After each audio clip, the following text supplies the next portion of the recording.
So we've already discussed how we naturally, inevitably have highs and lows in life. So there's this inevitability that we're going to have what we're defining as good days and bad days, or feeling we're on top of the world or feeling that we're down in the dumps. This is the nature of the human experience. Now, the reason this is so powerful is when you see this, that this is natural, we won't create a perception, or the power of perception, that this is right and that is wrong. So what happens is if we see that there is a right and a wrong, a getting something and a not getting something, and in alignment and out of alignment, true self, false self, natural state, unnatural state. Yeah, like an embodiment and unembodiment, and again I could keep going with these dualities here. Beautiful. What happens? Yeah, you probably guessed it, self-judgment. So when we're not seeing the zoomed out, like the whole of the human experience, in our resistance, in our running away from, in our wanting to fix the ebbs and celebrate the flows, we create a psychological or conceptual split. And it's unnatural, because life doesn't work where there's just these. It does this. Because we're nature. Because we're nature. And we're nature in human form. And as nature, we cycle. Just with any natural season, there's a contraction and an expansion. There's a fall, a winter, spring, summer.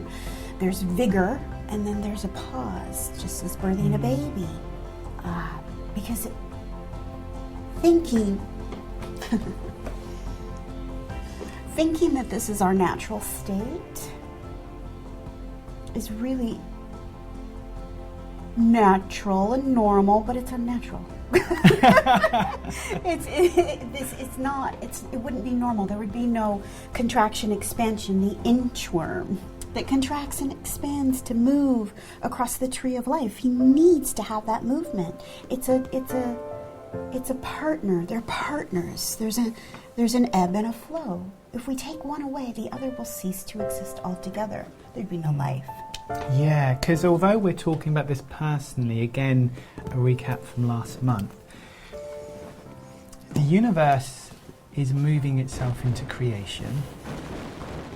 We, as a natural creation within nature, we inevitably, our psychology, our emotions, naturally ebb and flow. This is just an innate, inevitable, underlying fact of the human experience, that we ebb and we flow, we contract and we expand. One day we think everything's hopeless, we don't, we're good for nothing, and another day we feel very, very empowered. I don't care what book you've read, how much training you've done, how long you've meditated, there is going to be a movement before us that originates through experience. Now, it's a perpetual state of becoming.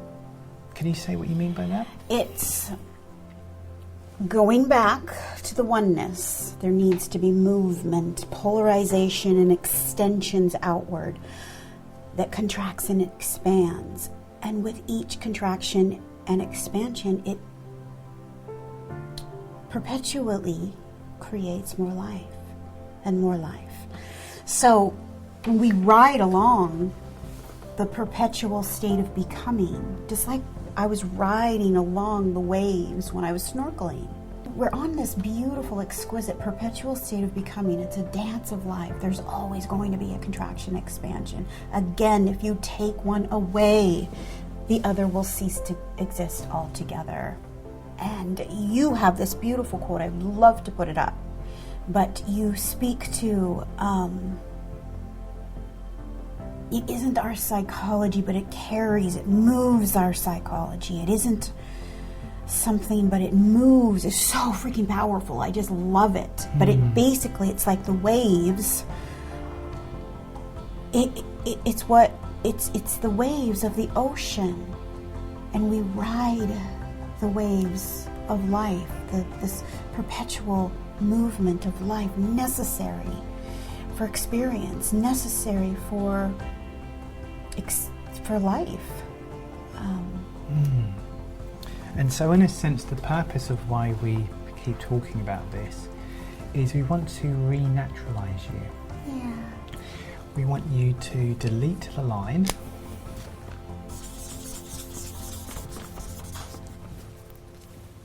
Go back to... And know that this is your natural state. This perspective, seeing it as a whole, is your natural state. When we say is your natural state, we're not talking about a high and a low, a good or a bad. We're just talking that Movement. we naturally move. And seeing the nature of our nature, we allow ourselves to ebb and flow without so much mental commentary, because this happens.